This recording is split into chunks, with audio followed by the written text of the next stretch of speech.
다 떠나리고 위원장도 다 떠났는데 안철수 의원 끝까지 앉아 계시더라고요. 그게 안철수라는 사람의 캐릭터죠. 이번 선거도 정말 열심히 돕고 예, 그러니까요. 끝까지 앉아 있고 예. 그래서 일각에서는 만약에 안철수 후보가 대선 후보였다면 결과 달라졌을 아니 그냥 거다. 이겼습니다. 그냥 이겼다고 보세요? 예, 이긴 네. 선거였어요. 그랬으면. 왜요? 계엄에 깨끗하죠. 오케이. 그리고 탄핵 때도 찬성했죠. 그런 다음에 보수층이 원하는 그런 포지션을 또 다 취해줬죠. 게다가 지금 국민들 전체가 느끼는 불안이라는 게 AI 시대라든가 경제 위기라든가 지금 여러 가지 불안들이 있잖아요.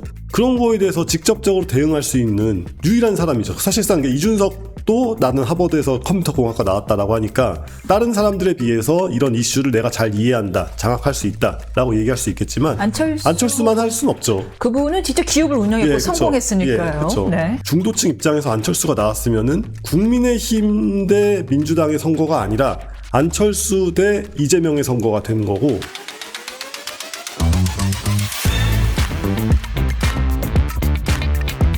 이재명 대통령 당선됐습니다. 네. 1등 공실 뭐라고 보십니까? 당연히 윤석열 전 대통령이죠. 아니 애초에 가만히만 있었으면 이쯤 되면 내방해야 되는 거 아닙니까? 예, 그렇죠. 가만히만 있었으면 애초에 출마도 못했을 후보가 출마를 할 수 있게 해준 것.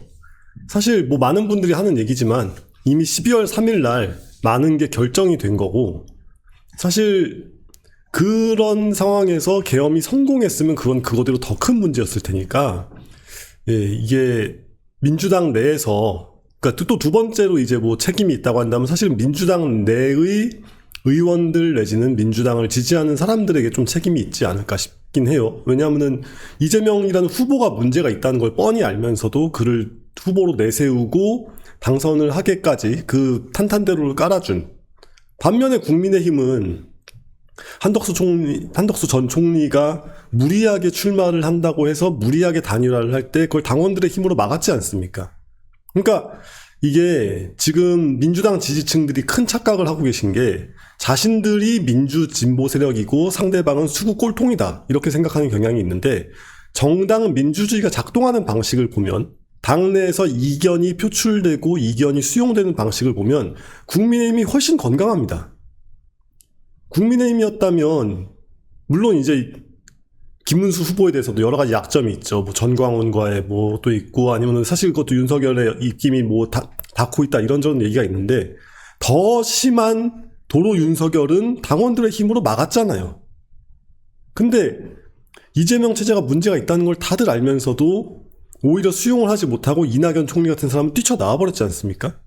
그러니까 이런 식의 전개가 벌어지는 게 좀 이제는 국민들 스스로 좀 자각을 하고 국민들 스스로가 내가 한 사람 한 사람이 대안이다 라는 생각으로 접근을 해야 되는 게 아닌가 뭐 이런 생각이 듭니다. 김문수 후보의 패배의 본질은 계엄과 탄핵보다 이 당내 내란과 분열 때문이라는 분석이 나오는데요. 이 보수 결집, 힘을 얻지 못한 원인이 뭐라고 보십니까? 당내 내란과 분열은 결과고 사실은 그냥 뭐 계엄과 탄핵이긴 하죠.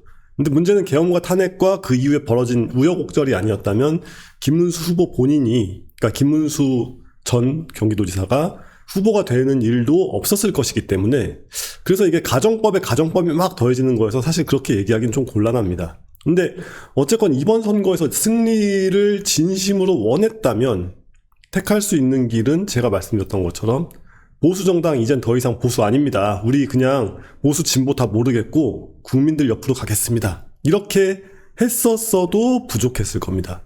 제가 어제 이제 개표 방송을 여기저기 돌려보다가 SBS에서 조갑제닷컴 대표님이 나오시길래 봤는데 딱 정확하게 그 얘기를 하더라고요. 계엄을 한 다음에 어떤 일이 벌어졌는지 아냐. 7시간 만에 해제됐다고 아무 피해 없었다고 하지만 자영업자들은 그때부터 곡소리가 나기 시작했다. 자영업자랑 일용직들.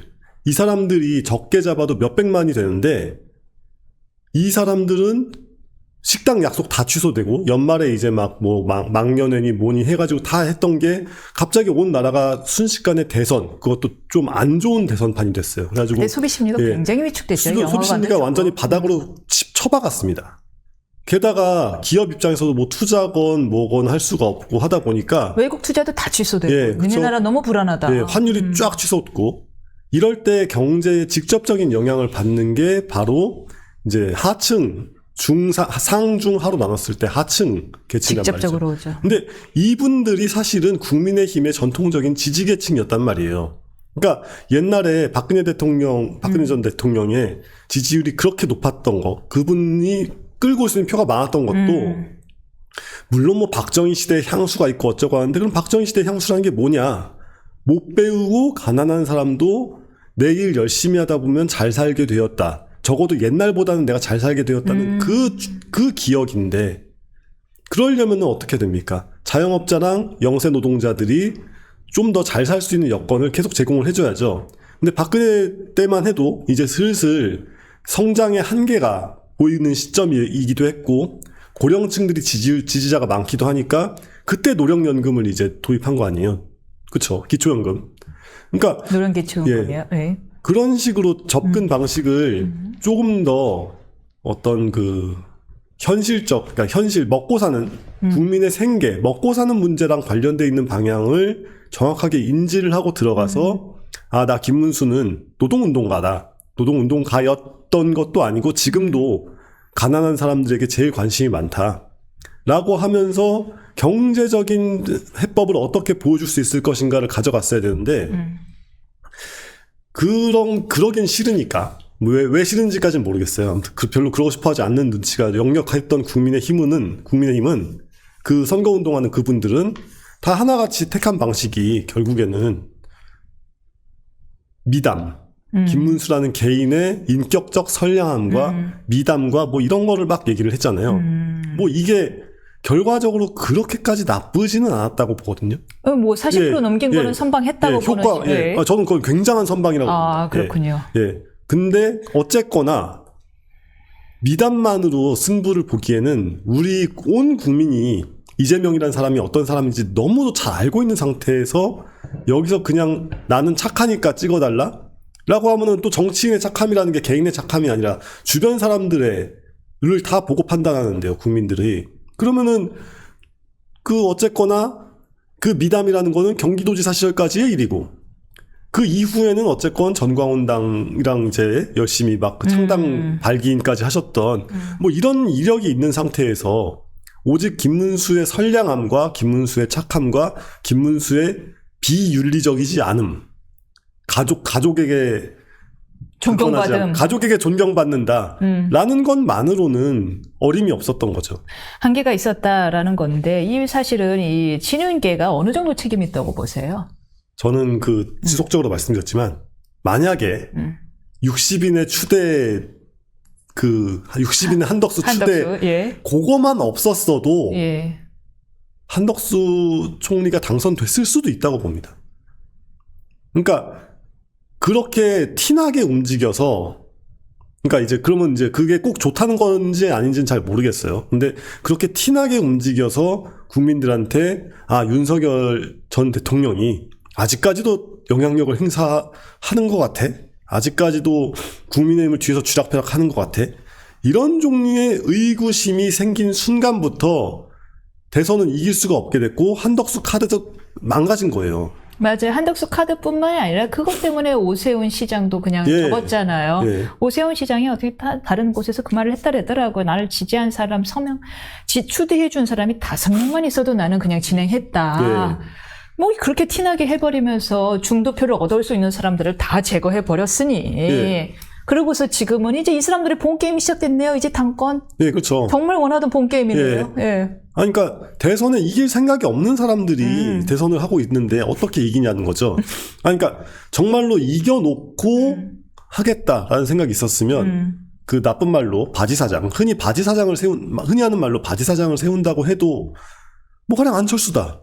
안철수는 뭐 개파도 없고 사실 가진 거는 인지도와 재산밖에 없는 그런 분인데 인지도와 재산과 그 선한 마음 내지는 고집밖에 없는 분이어서 굉장히 중요한 그렇죠. 인격. 근데 그 고집이 이제 다루기 힘드니까 애초에 선택지에서 딱 배제해버리고 그랬잖아요. 그런데 이번에 잠깐 다른 얘기지만 개표 상황실이요. 예. 다 떠나리고 위원장도 다 떠났는데 안철수 의원 끝까지 앉아 계시더라고요. 그게 안철수라는 사람의 캐릭터죠. 이번 선거도 정말 열심히 돕고 예, 그러니까요. 끝까지 앉아 있고 예. 그래서 일각에서는 만약에 안철수 후보가 대선 후보였다면 결과 달라졌을 아니 그냥 거다. 이겼습니다. 그냥 이겼다고 보세요? 예, 이긴 네. 선거였어요. 그랬으면. 왜요? 일단은 탄핵에 깨끗하죠. 그러니까 오케이. 계엄에 깨끗하죠. 오케이. 그리고 탄핵 때도 찬성했죠. 근데 그런 다음에 보수층이 원하는 어떤 그런 포지션은 또 다 취해줬죠. 만약에 탄핵에서 내란죄가 없었으면 나는 찬성하지 않았다. 예, 예, 그렇죠. 게다가 이제 지금 국민들 전체가 느끼는 불안이라는 게 AI 시대라든가 뭐 이렇게 경제 위기라든가 지금 여러 가지 불안들이 있잖아요. 그런 거에 대해서 직접적으로 대응할 수 있는 유일한 사람이죠. 사실상 이준석도 나는 하버드에서 컴퓨터 공학과 나왔다라고 하니까 뭐 이제 그런 자격, 그런 어떤 그 전문성 내지는 다른 사람들에 비해서 이런 이슈를 내가 잘 이해한다, 장악할 수 있다라고 얘기할 수 있겠지만 안철수만 할 수는 없죠. 그분은 진짜 기업을 운영했고 예, 성공했으니까요. 예, 그렇죠. 네. 그러저러한 이유가 있다 네. 보니까 중도층 입장에서 안철수가 나왔으면은 아마도 국민의힘, 그러니까 근데 이제 이런 다음에 또 어떻게 그 균형을 잡느냐의 문제인데 저희 이런 방송을 만들고 있거나 이런 방송을 열심히 보시는 분들처럼 정치에 밀착해 있지 않은 분들은 안철수가 지금 옆에 인선을 할 때 옆에 한두 명 정도가 이제 뭐 아직까지는 친윤계가 있는 것 같고 이런 식으로 복잡하게는 생각 안 한단 말이에요. 그냥 대표적인 인물이 누구냐를 먼저 보고 생각을 하는데 그랬을 때 안철수가 나왔다 그러면 사실 국민의힘 대 민주당의 선거가 아니라 안철수 대 이재명의 선거가 되는 거고 그때는 단일화도 좀 더 용이했을 수 있는. 단일화를 할 필요가 없었을 겁니다. 단일화 안 해도 이겼다? 주저앉을 가능성도 있었어요. 안철수는 다음번 대선에 또 나온다고 치면은 그때도 당적은 국민의힘이지만 제3후보입니다. 예, 그러니까 국민의힘 주류 이게 우리가 왜 사람 서로 딱 하면 뭐 서로 삘이 맞는다거나 이렇게 막 이렇게 서로 이렇게 감이 이렇게 딱 붙는다거나 뭐 이런 게 있잖아요. 그런 차원에서 볼 때 국민의힘 주류가 아니고 앞으로도 아닐 사람이기 때문에 안철수가 나온다는 것은 제3 세력의 후보를 영입해서 낸다는 말과 사실상 거의 동일했단 말이에요. 근데 그 길은 택하지 않은 것은 고분고분하게 말을 듣지 않는다고 판단을 했거나 아니면은 아무리 그래도 윤 대통령 본인을 이렇게 뭐 탄핵을 한다는 거에 찬성한 사람을 그럴 순 없다. 라거나 뭐 여러 가지 생각들이 있었겠죠. 아니면 정말로 이제 뭐 그러니까 컨트롤이 된다고 어느 정도 컨트롤하고 있었다고 친다면은 걔는 안 돼. 뭐 임마 그런 소리 해. 하면서 이렇게 딱 전화를 끊었다거나 뭐 이랬을 수도 있는 거고요. 여러 가지 이유가 있을 테지만 한때 당의 적이라고 규정한 적도 있었고요. 그렇죠. 그러니까 필승 카드도 있었고 승부를 해볼 만한 카드도 있었어요. 한동훈 같은 경우. 한동훈 전 대표는 승부를 해볼 수 있을 만한 근데 제 생각에 기껏해 한 3대7 정도지만 어쨌건 승산이 없지 않은 후보가 있었는데 거기서 돌고 돌아서 승산이 매우 희박한 후보로 돌아와 놓고 계속 배신자 프레임대로 돌아가고 있고 뭐 이러면은 선거가 되지 않죠. 친윤들이 원했던 드디어 진짜 본 게임인 당권 싸움 이제 드디어 결국 시작할 수밖에 없을 텐데 한동훈 대표의 미래 어떻게 보십니까? 근데 저는 오히려 제가 정치를 보면서 얘기하는 사람들을 볼 때 늘 제일 별로 안 좋아하는 태도가 에이 망할 거면 시원하게 망해야지. 그래야 정신 차리지. 전 주변에서 그런 얘기 많이 근데 전 그런 말 정말 안 좋아합니다. 네. 세상에 그렇게 뭔가 망하는 게 그렇게 쉽지가 않아요. 오히려 건물에 비교하면 건물을 짓는 건 쉽거든요. 공터가 있고 공터에 건물을 짓는 건 쉬운데 그걸 공터로 되돌리는 건 정말 어렵습니다. 특히 이제 막 철근 콘크리트 같이 단단한 건물들은 이걸 폭파 해체하는 것 자체가 고도의 공학적 능력이 있어야 가능하단 말이에요. 뭔 얘기냐? 정당이라는 게 그냥 정당 조직이 있고 당원 당규가 있고 이래가지고 하는 게 아니라 그 정당을 지지하는 유권자들의 마음이 있기 때문에 존속하는 거란 말이에요. 그러니까 지금 국민의힘 득표율이 30몇 %가 나와버렸다. 그래가지고 최악의 경우에 무슨 뭐 정당 해산 심판을 당해버렸다. 라고 해도 그 국민들의 마음 자체는 사라지지 않습니다. 몇십 석은 얻는 거예요. 예, 그렇죠. 뭐 조국 혁신당도 그렇고 몇 프로만 얻어도 예. 몇 석은 얻는 거예요. 그렇죠. 예. 그런 종류의 국민의 마음이라는 것 자체가 존재한다는 사실을 인정하지 않는 분들이 자꾸 그런 식으로 그냥 에이 망해버려야지. 없어지면 되는 거지. 다시 시작하면 돼 이러는데 그렇게 쉽지가 않고 결국에는 차근차근 한 사람씩 설득해서 국민들의 마음이 바뀌는 수밖에 없죠. 오히려 그러네요. 예, 그렇다 보니까 저는 그래서 40% 넘긴 게 다행이라고 얘기한 게 뭐냐면은 막판에 중반까지 계속 막 과자 먹으면서 라이브 방송하면서 막 이런 식으로 하다가 결국에는 한동훈 대표도 참여를 해가지고 마지막 유세 때는 이제 다 같이 쫙 했잖아요. 그러면은 40%를 넘겼을 때 할 말이 생기죠. 그리고 그래야 국민의힘이 계엄정당이 아닌 어떤 계엄정당의 낙인을 벗을 수 있는 어떤 방향으로 천천히 나아갈 수가 있게 되는 거지. 그게 아니라 막 완전히 망해버렸다? 이런다고 해서 그 당이 없어지겠습니까? 안 없어지죠. 그렇죠. 그냥 그런다고 해서 그냥 무조건 보수당이면 찍는 이제 뭐 그 흔히 말하는 맞네요. 그 고령층 콘크리트 유권자들이 갑자기 막 마음을 바꾸고 그러겠어요? 아니죠. 그러네요. 예, 그러니까 그런 식의 그 청산주의, 한탕주의, 그것도 일종의 정치적 한탕주의예요. 어차피 현실성도 없고 혼란만 가중되고 그렇죠. 그럴 바엔 그냥 달래면서 제 건강한 경제 세력으로 키워가야 된다. 그런 기대를 버리고 그런 기대를 버리고 정상적인 어차피 당권 투쟁은 할 수밖에 없습니다. 그러면은 정상적인 당권 투쟁을 해야 된다라는 식으로 인식을 바꿔야 되고 그랬을 때 아까 우리 처음 얘기할 때 나왔던 것처럼 안철수 같이 본인이 반윤이었지만 그럼에도 불구하고 최선을 다해서 대선을 뛰었던 대선 주자도 있고 그리고 뭐 어쨌건 이제 좀 중간에 뭐 이렇게 잡음도 많고 뭐 했고 되게 미움도 많이 받고 있지만 국민의힘이라는 정당 전체는 정당이라는 그 간판은 계엄에 찬성하지 않았다라는 명분을 만들어준 한동훈도 있고 또 그 외에 어쨌건 이제 우리가 친윤이라고 부르는 그 좀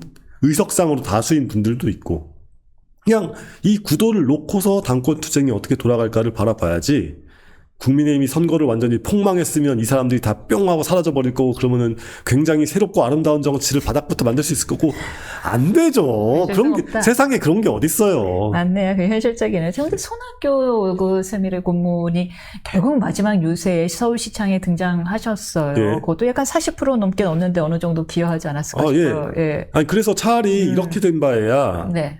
지금 가장 심각한 정치적 유랑민 피난민들, 일종의 정치 난민들이 누구냐?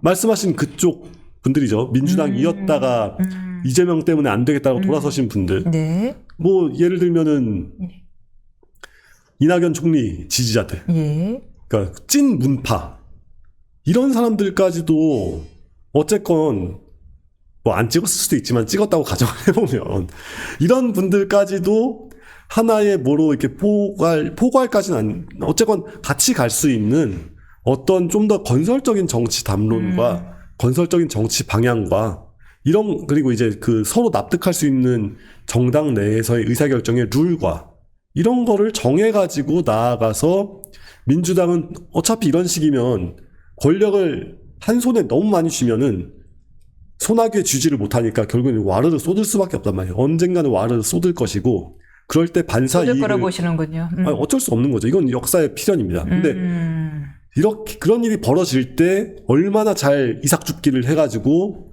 이제 더 큰 단단한 지지세를 가질 수 있느냐 이런 문제에서 지금 이재명의 정치 보복이 나는 정치 보복을 하지 않겠습니다. 어제 싱글벙글하면서 막 다만 내란 극복을 할 뿐입니다. 예, 그런 소리를 막 하던데 그거 믿을 사람 별로 없잖아요.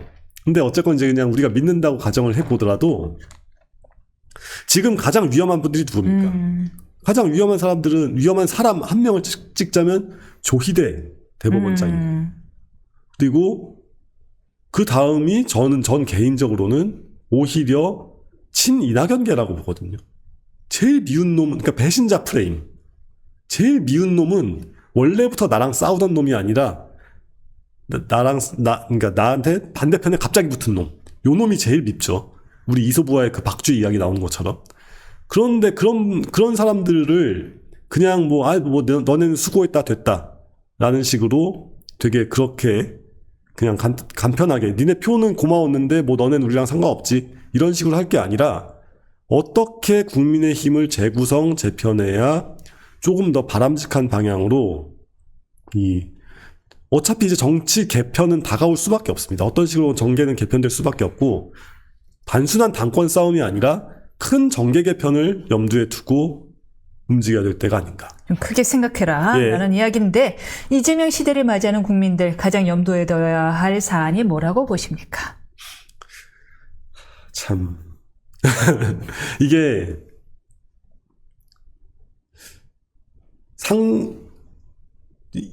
제가 이제 되게 원론적인 얘기를 할 수밖에 없는데 왜냐하면은 지금 방금 대법관 얘기도 했지만 사법 시스템을 어떻게 손볼지도 솔직히 모르겠고 당장 오늘인가요? 내일인가요? 본회의를 결국은 시스템을 선볼 예. 거다라고 보시는 그러니까 거군요. 전반적인 시스템을. 안 그러면 그러니까 이제 이재명 본인의 안위를 지키기가 어려울 수 있는 상황이기도 하니까. 재판이 여러 개 있으니까요. 예. 이런저런 리스크를 안고 있는 나라가 이렇게 돌아가고 있을 때 국민들 스스로는 조금 더 진정한 의미에서의 국민들의 보수주의가 필요하지 않나 싶어요. 그러니까 보수주의라는 게 기존까지 살아왔던 삶의 방식, 관습 등등을 최대한 존중하는 행동의 양식이거든요. 근데 문재인 대통령 됐을 때만 해도 단박에 세상이 바뀌고 막 뒤집고 혁명적이고 이런 거를 원하는 분위기도 꽤 있었고 게다가 사실상 어떤 그런 국가가 준전시 체제 같이 돌아가게 만들었던 코로나라는 돌발 현상도 있었고 여러 가지 이유가 있어가지고 뭔가 급진적이고 혁명적인 무언가를 할 여지가 분명히 있었습니다. 근데 문재인 대통령이 그때 아무것도 안 하고 자기 지지율만 지키고 끝나가지고 그게 오늘의 경제 위기를 낳고 있다고 보는데요. 지금은 어쨌건 좀 반대의 상황입니다. 그러니까 이재명 대통령 본인이 이제 대통령 취임한 거니까 이재명 대통령 본인이 시스템을 바꿀 유인 동기가 너무 충분해요. 근데 그런 식으로 개인의 이익을 위해서 시스템을 바꿨을 때 그게 바람직한 방향으로 정착되기가 쉽지가 않을 거 아니에요. 당장 그 공선법상 명예훼손죄만 해도 나를 고발하면 안 되지만 나는 너를 고발하겠다 이런 식의 앞뒤가 안 맞는 행태를 보여줬으니까요. 이랬을 때 법과 질서가 유지되려면 국민들 스스로가 지금 당장 룰을 바꿔가지고 뭔가 세상을 바꾸자가 아니라 룰은 룰대로 두고 우리가 조금씩 잘 해봅시다. 이게 사실 보수적인 태도거든요. 무슨 말씀인지 알겠습니다. 저도 정격적으로 정말 동의하는데요. 그동안은 시스템을 기득권이라고 정의하는 경우가 좀 많았고 그래서 시스템이 붕괴되면 마치 혁신이 찾아올 것처럼 국민들을 호들한 표현은 그렇지만 아무튼 국민들에게 이야기하는 면이 있었는데 우리가 이제 문재인 대통령 시대를 겪으면서 알게 됐잖아요. 시스템의 붕괴는 혁신이 아니었던 거고 오히려 그 시스템이 갖고 있었던 법과 질서가 우리 삶을 지켜주는 최후의 방어전선이었다는 걸요. 그 법과 질서를 존중하자라는 말씀이신 거죠. 우리 스스로 지키자. 네, 그렇습니다. 그러니까 취임하자마자 또 억강부약 이런 얘기를 취임이 아니라 이제 그 당선 확정 떴을 때 억강부약 이런 이야기를 하잖아요. 확정이 아니라 이제 국회 가가지고 이제 차 타가지고 국회 간 다음에 거기 앞에서 이제 그 발표할 때 네 번째로 얘기했던 게 또 억강부약이 나왔어요. 그러니까 근데 억강부약을 하려면 그 억누르려는 강자보다 내가 더 센 놈이어야 되는 게 전제잖아요. 이게 전제주의적 사고방식이거든요. 그러니까 내가 왕이고 내 밑에 있는 신민들은 언제나 내 마음대로 할 수 있다는 전제가 있어야 가능한 발상이고 시장경제에 바탕을 둔 자유민주주의 체제에서는 서로가 서로를 견제하도록 만드는 게 자유주의, 시장주의적 사고방식이에요. 그러니까 이재명 대통령이 억강부약이라는 그 사고방식 하나만 버려도 충분히 좋은 대통령이 될 수 있는 여지는 있다. 왜냐하면 너무 권력을 다 쥐고 있기 때문에 거리낌 없이 우리 사회를 가로막고 우리 사회 발전을 가로막고 있는 개혁을 해나갈 수 있단 말이죠. 그런데 쉽지는 않겠지만 어쨌건 그런 기대를 하지 않을 수 없다. 이렇게 말씀드립니다.